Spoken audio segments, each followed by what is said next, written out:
A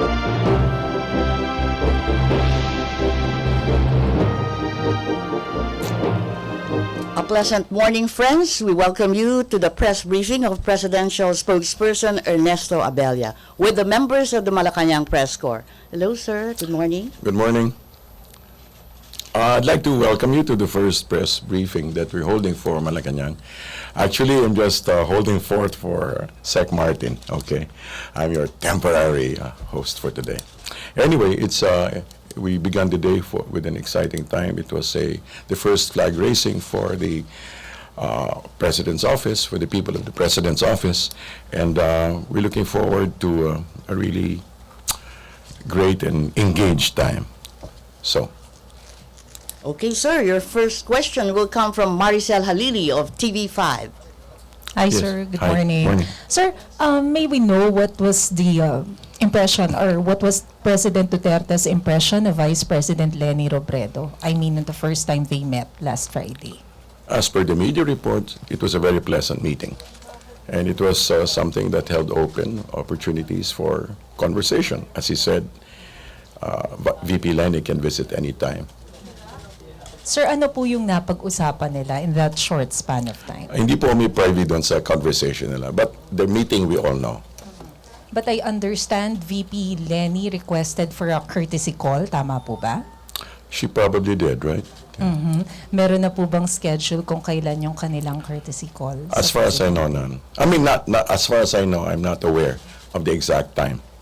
Pero if ever, sir, what particular topics yung gustong i-open up ni President kay VP, kung meron man? That would be between the two of them. Is there a chance, sir, na mabago yung isip ni President Duterte and appoint VP Robredo sa any cabinet post? Regarding the appointments, I'm not aware of that. I'm not also privy to his decision making. But the fact is, he is open to conversation. Thank you, sir. Sure. Thank you. Next question, Vic Sumintak of DZEC. Good morning, Secretary. Good morning. Sir, pwede po bang malaman namin kung magkano po yung minana ng Duterte administration from Aquino administration na natitirang pondo out of 3.002 trillion pesos? Those facts are not yet available to us, but we'll just wait for the proper moment. Thank you. Next. Okay, any more questions? Ian Dulong of CNN Philippines. Good morning, sir. I understand the FOI executive order will be out within the week.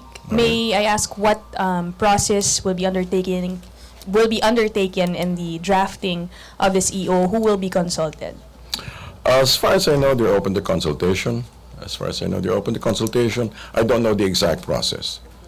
But it will be, it should be, as far as I know, it should be made clear within the week. But how does Malacanang or the President envision this FOI to be? Will it cover, obviously, government contracts, salaries, bonuses of government officials, and how soon does the President want requested documents released? These are going to be part of the specifics that will be covered in the process. But definitely it's being considered and being focused on right now. I believe also within the week. Sir, position naman po sa possible refiling of the FOI bill in Congress because the EO would just, of course, cover offices under the executive. How Right. about the passage of the bill? Will it be a priority among the priority legislation of the president? I think it's part of the whole process. It's already part of the whole process. Thank you. Okay, Celerina Monte.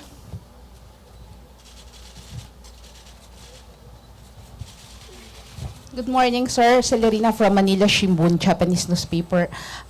Sir, although Secretary Andanar already mentioned yesterday that the President would be staying in Malacanang, specifically where in Malacanang? Could it be in Arlegui, Bahay Pangarap, or guest house? I'm not really sure where exactly he'll be staying, but he will be within the grounds. Would it be a habit of the President to go back to Davao every weekend? I think he enjoys the personal time and he needs it also. Yes. Okay. Sir, what could be the first foreign trip of the President? we're not sure about that, but he did say that he would like to spend more time first in the Philippines addressing domestic issues. So Would it- maybe foreign travel is really not priority at this stage. But would it be as a tradition that he will go first to ASEAN countries? That I cannot say, but he did say that he will focus on domestic issues first. Pia of Rappler. Good morning, sir. Just Morning. want to have a more official, is there any official news on declaring Ramadan as holiday, July 6? There's some talk about having that, but it's not yet firm and final. Ace Romero of the Philippine Star. Regarding FOI secretary, will the release of documents, regarding the release of documents, kasama ba yun dun sa 72-hour na binibigay na directive ni That's really a specific part of the process. I cannot say so. Okay. But will President Duterte push for a FOI in the next Congress? I know that it's being considered at this stage, and it's going to be part of the EOs. I think, as far as I know, No, the law. the law. I FOI, understand. Yeah. It will be part of his. It's already. He gives it importance. So, however he goes about it, it will be up to the process that it will take. So we can expect the executive pushing for the FOI during the next Congress. We can see him lobbying for it perhaps. I don't know about the lobby, but it will be considered. Thank you. Yes. The next question will be from Dave de Guzman after.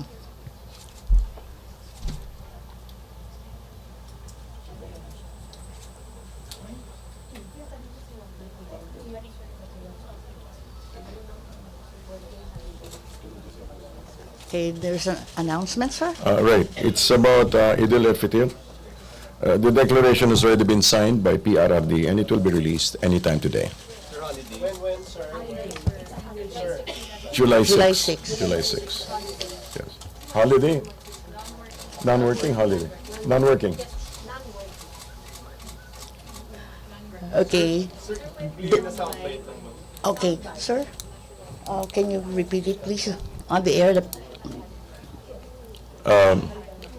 Wednesday, July 6, has been declared a non-working holiday in reference to the conclusion of the Ramadan. Okay, sir. Next question, Deo de Guzman of RMN. Good morning, sir. Will the president hold or convene the Ladakh Council, and what will be the administration's priority bills for the first year? Let's put it on hold because we don't have the details on those things yet. Okay. Yes. Tina Mendez of Philippine Star. Good morning, sir. Morning. May we know the palace plan regarding the proposal for emergency powers regarding traffic and transportation? I understand that the Senator Drilon already passed or a resolution regarding this. Regarding the specific plans, we don't have that yet, but it will be pursued.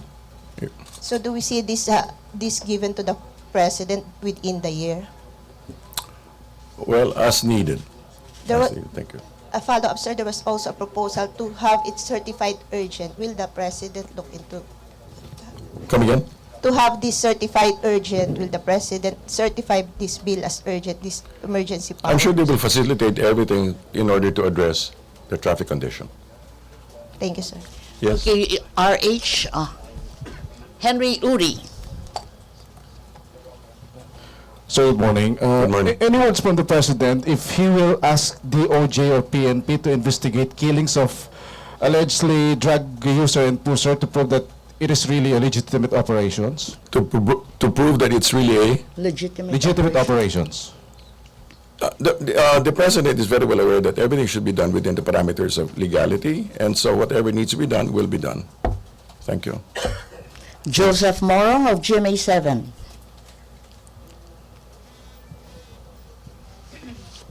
Sir, good morning po. Just staying on the topic of the FOI, why does the President think that this is an important executive order? Well, in his words, he abhors secrecy and he desires transparency. And that's part of his working style. That's part of his working style and part of his values. That work ought to be done in a very transparent manner. Thank you. Sir, just a follow-up. Yes.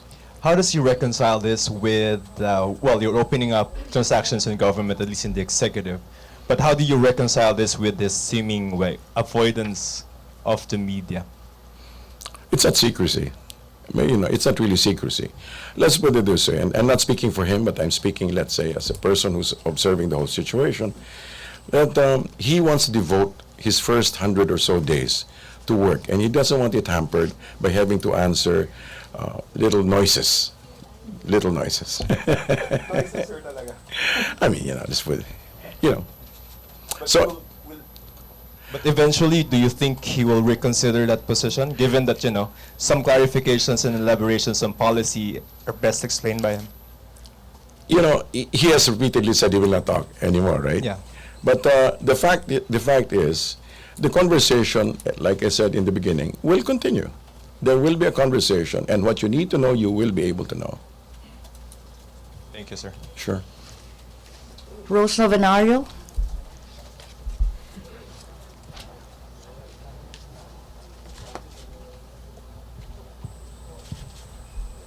Good morning, sir. Naglabas na po ng official statement ang Communist Party of the Philippines na tinatanggap po nila yung imbitasyon ni President Duterte na lumahok sa anti-illegal drugs operation. Okay. Ano po yung reaction ng palasyo rito? At paano po iimbestigahan halimbawa ng DOJ o halimbawa po ng Commission on Human Rights yung pag-execute halimbawa ng NPA sa mga hinihinalang illegal drugs na sangkot po, samantalang kinikilala na po ba ng gobyernong Duterte yung legalidad ng NPA as armed group? Linawin lang po natin, yung pagkakasabi pong gano'n, nakasabi po kasi that ang move po ni President Duterte is to enlist the support of NPA to support, to arrest or kill suspected drug lords. So kumbaga po, yung sinasabi niya ay, kumbaga kinikilala niya na meron din silang karapatan in order to be able to combat the whole war on drugs. The whole war on drugs. So, ang sinasabi ko po ay, kung ano man ang mangyari, it will still go through a process. Hindi naman po ito basta free for all. Ang sinasabi lang, may proseso. In other words, ini-enlarge lang po yung pamaraan ng paghinto ng droga. Since underground group pa rin po yung NPA, paano po yun, lulutang na po ba sila? Magkakaroon po ba sila ng safe conduct pass? Yung mga halimbawa pong may involve po rin sa investigation. They will susundan po yung tamang proseso.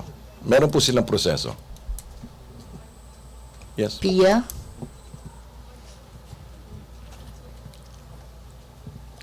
Sir, last week President Duterte said he would be flying to Sulu to talk to Normis Wari. May we know if there's any final details on this? Wala pa pong further developments as far as we know regarding that. Marlon Ramos of the Philippine Daily Inquirer. How do you intend to go about with the creation ng super body on killings of media members? How do you go about the creation? The creation of a super body tasked to look into the killings of members of the media. I'm not privy to the actual process, actual process of creating such a body, but I'm sure it will be done through some form of consultative process. Those who can be involved and need to be involved, I'm sure will be consulted.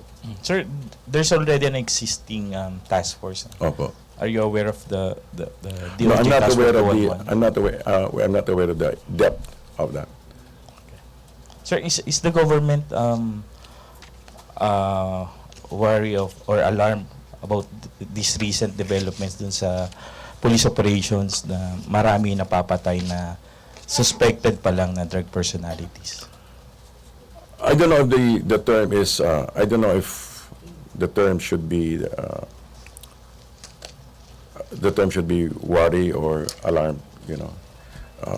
But I'm sure it's concerned. It's concerned. It probably because with that kind of activity, it may be showing how the depth of the drug menace in society. Sir, is President Duterte aware of the number of drug personalities who are voluntarily surrendering to authorities? I'm sure his ears to the ground. His ears on the ground, and he's listening. how do you deal with the number of drug addicts who are willing to undergo rehab na wala tayong parang national rehab program for dependents? I believe there are plans for setting up regional rehab centers. Is the president condoning this? Which? The violence na right now? I don't know if kasi- the term should be condoning, but definitely he has a position regarding drugs. Paki-clarify lang, sir, the position. I mean to say, he's anti-drugs, right? And he's out to be to exert firm pressure, firm hand in order to deter the spread of drugs. Okay, we have back-to-back questions from ABS-CBN. First, Willard Cheng, and then Dexter Ganibe.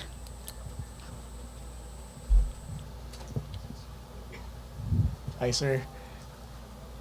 More families claim to have experienced involuntary hunger, according to the first quarter SWS survey. What does the administration intend to do about this?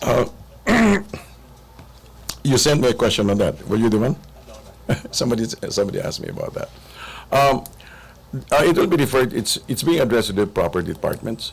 Okay, and as far as I know, Secretary Piñol has a program of I forget the title of it, but it's some sort of a feeding program, which begins to, at least at the very least, is a symbolic addressing of the fact that people are hungry.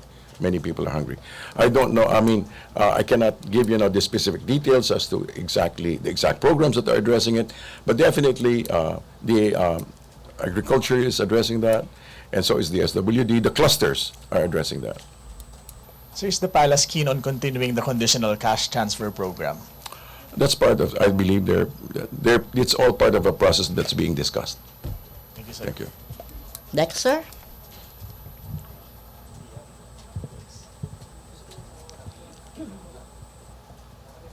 Secretary, good morning. Good morning. Sir, pwede po bang malaman, yung magiging regular na biyahe ng Pangulo papuntang Maynila and Davao, sino kaya nag-shoulder nung gastusin?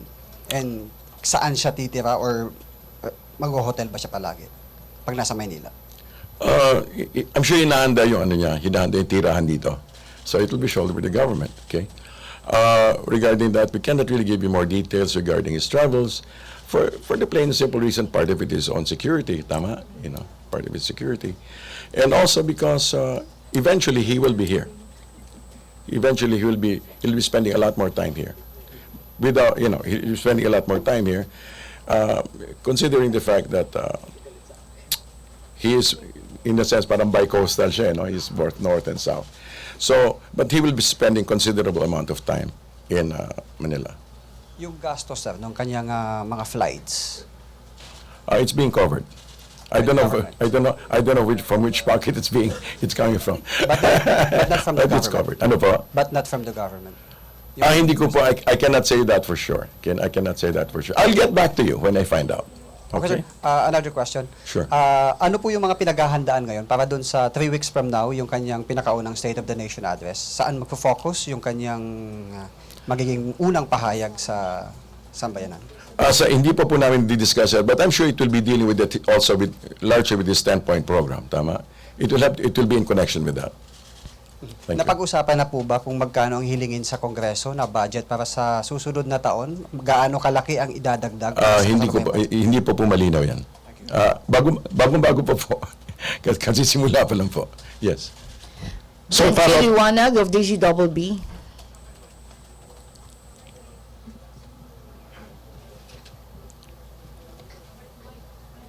Microphone.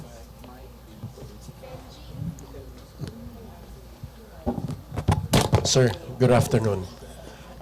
Sir, I have 2 questions. Number 1, napag-usapan na ho ba yung emergency powers para dun sa malalang traffic, not only in Metro Manila but on other cities in the Philippines? Regarding po yung other cities in the Philippines, di pa po malinaw yun, but I think they're addressing the Manila issue. Okay, so ipupush pa rin po itong emergency powers. I don't know exactly the nature of it, but it will be addressed. It's being addressed already. Okay. Number two, sir, pushing the charter change. The charter change, Okay. yes. Ano po yung take ng Malacanang dito? As far as we know, the PRRD, President Duterte, favors CONCON. Constitutional. Yeah. Okay. Convention. Okay. Not CONAS. Not CONAS. It's Constitutional. more consultative, right? More representation. More representative. Okay. Thank you very much, sir. But you know, again, but as far as I know, that has been his what do you call it? Preference. Thank you. Thank you Thank you. again. Sure. Okay, of business world,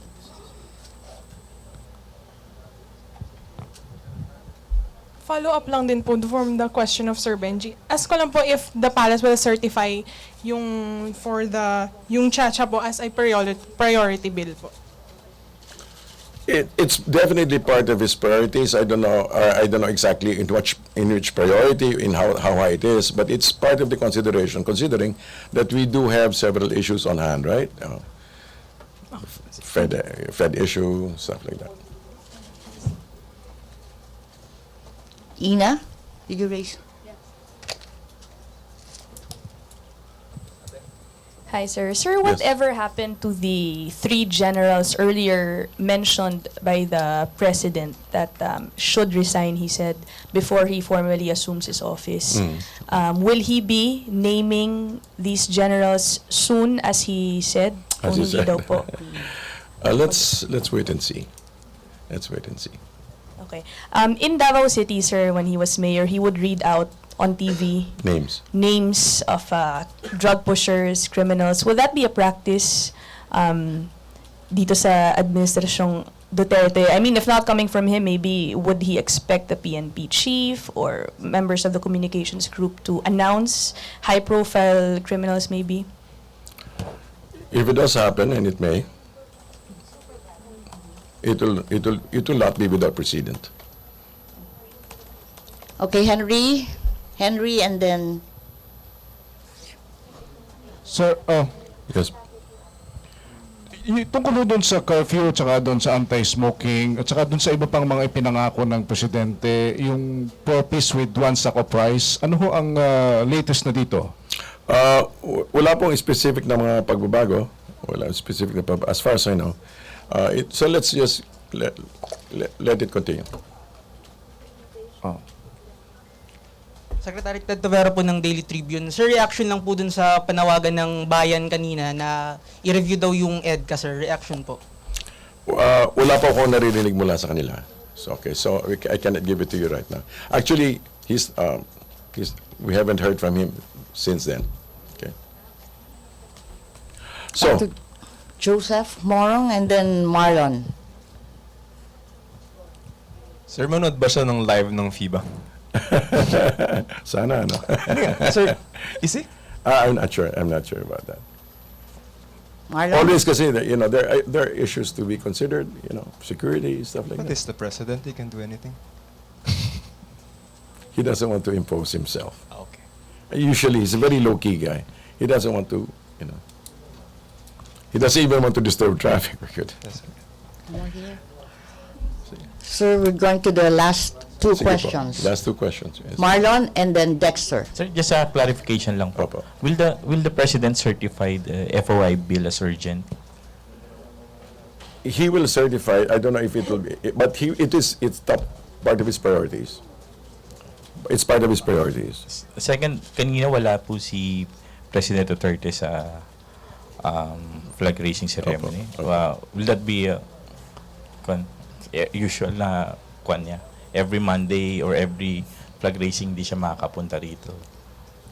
I don't know if it's going to be usual. The president is full of surprises, but siguro it's part of his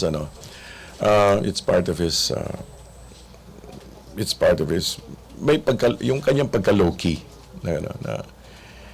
this is a ceremonial process, and the president is not a person who stands on ceremony. He's really an action person, but you can expect him to show up when it's really when action is really needed. Kasi sa nung mayor siya ng Davao, parang hindi na naging practice to attend those kind of ceremonies. Although he was there on the last time. As President of the Republic, do you think that should be an issue? Well, knowing his values, I don't think it needs to be an issue because we know his priorities, and his priorities are really to act in such a way that the common good, the well-being of the people will be addressed. You know, and just to give you an insight into him, personal note. When I thanked him for saving me from being kidnapped, he said, "Wala yan, trabaho lang yan." So he's that kind of a person. He doesn't stand on ceremony. But when you need action, he will be there. Secretary, Yes. good noon. Pahabol lang po. Opo. Binabanggit ni Senate President Drilon na hindi lang dapat federalism ang tuon ng CONCON or CONAS. Anong stand ng government dito? At mukhang binubuhay yung divorce bill. Ano pong stand po? I suppose people will try to bring in new issues, but the centerpiece, I believe, will be federalism. On the divorce bill. I don't know about the divorce bill, but definitely federalism. Stand po ng Duterte administration sa divorce bill. There's no formal stand on divorce. But he does say, he does say that, and this is not a stand on divorce, but he does say that people deserve to be happy. But that is not a stand on divorce, let me be very clear. Sir, there are 4 more questions. Is it okay? Sir, binyaga naman eh. Yeah, okay. Okay, Maricel Halili, last na talaga, wala nang hirita, no? Maricel Halili, Jeneline Cabiling, Joseph, and then Vance Fernandez. Sir, just a clarification. Yes. When President Duterte said last week that he will open Malacanang for Yes. the poor, what does he mean by that? Pwede na bang bumisita dito? Or? I suppose openness within certain parameters, no? Ibig sabihin, basically what he's saying, if you really hear what he's saying, is that this place is not just for the elite. Kumbaga, it's bukas sa lahat. And I think it so happened when the people from Mendiola were welcomed in, di ba? I mean, they were... So it's open for... It's a very inclusive invitation. Next, please. Joseph?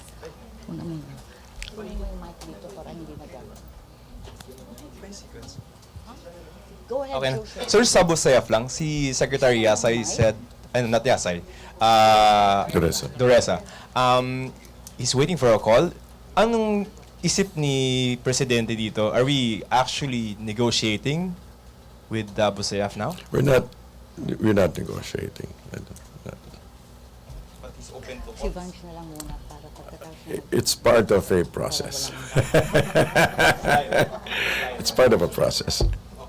Vance? Ate mo pala. Hi, sir.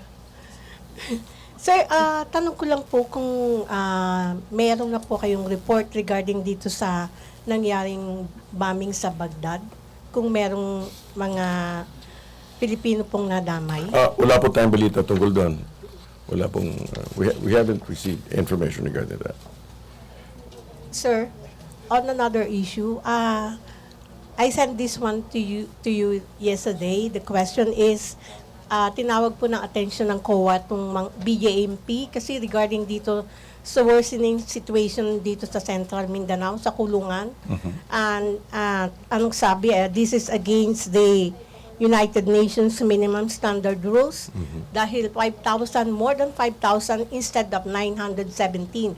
Ano pong magagawa ng ating kasalukuyan administration? Hayaan po natin na silang humarap sa the right department to face that particular issue.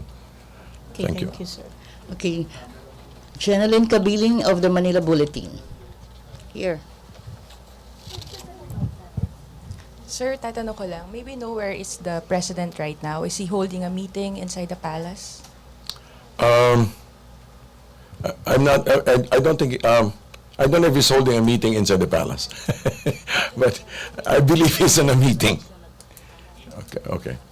But he's inside the palace right now. I don't know. He's inside the palace right now. Is he? No, we're Is he asking if inside he's the inside. I didn't see him. I didn't see him today. Okay.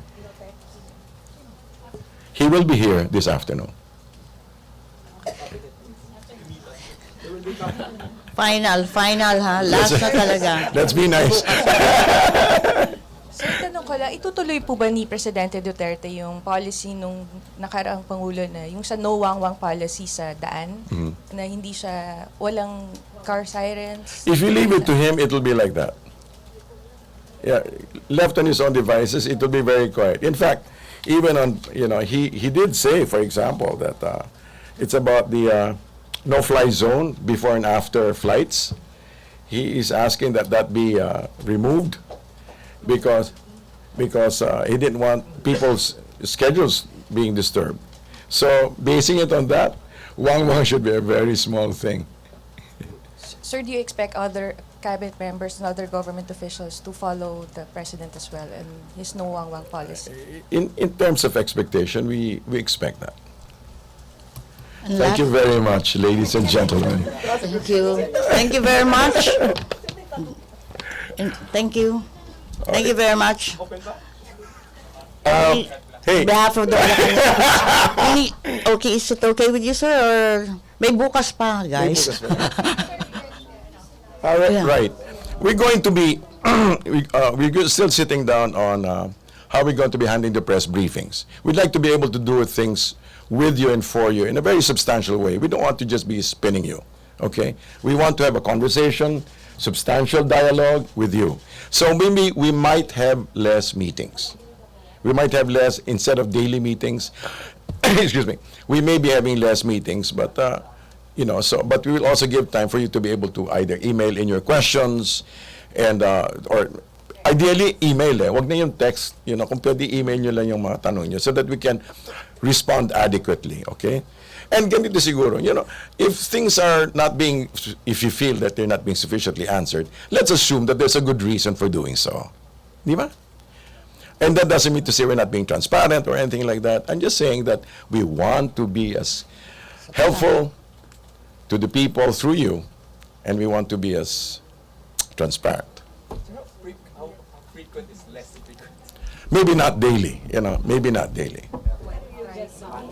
Come again. Okay. Maybe we can talk about this We'll off the air. work it out. We'll really work it Off out. the air. Okay, thank you very much, sir. Thank you very much. Have a great day. Okay, bye. And then, thank you. Back to main studios of PTV4 and Radyo ng Bayan.